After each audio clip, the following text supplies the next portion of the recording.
Hey there, kiddos. In this video, we're going to go over rates and unit rates. We saw what ratios are. We're now going to determine how, or rather, in this video, we're going to look to determine and understand rates involving fractions and use unit rates to solve different problems. So, hopefully you got your notebook so you can take down any notes. Let's take a look at a first example.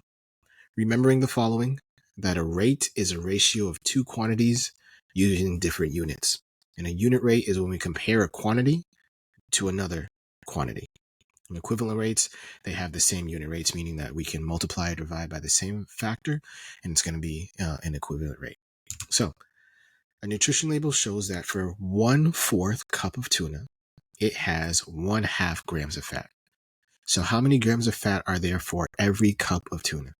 So when we're looking at this, we want to remember that 1/2 gram of fat for every cup of tuna.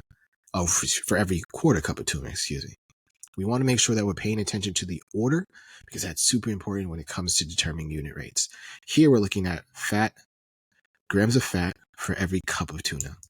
So to find the unit rate, our first unit and then our second unit is always going to be equal to 1. It would be 1/2 grams of fat for every 1/4 cup of tuna. Here again, we're dividing 1/2 gram for a 1/4 cup. When we're dividing fractions, you just want to remember those 3 letters of KCF: keep, change, and flip. Keep your dividend, that's what's in red, or our A units. Change your division to multiplication, and then flip your B unit, which is the divisor. So here, 1/2 times 1/4, 4/1 will give us 2 grams. That means there are 2 grams of fat for every 1 cup of tuna. But what if it was reverse? What if we were trying to determine how many cups of tuna are there for every 1 gram of fat?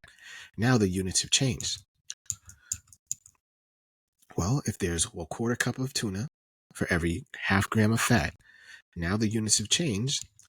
The unit rate here would be 1/2 cup of tuna for every 1 gram of fat. Once again, KCF of keep our dividend, 1/4 now, the same. Change division to multiplication, and then flip 1/2 grams of fat so that we can determine the number of cups of tuna for every gram of fat, and that would be equal to 1/2. Is that the only example that we have? No, let's take a look at another example where we're going to use the unit rate to solve a rate problem. A scientist estimates that a jet of liquid iron in the Earth's core travels 9 feet every half hour. So how far does a liquid iron travel in one day?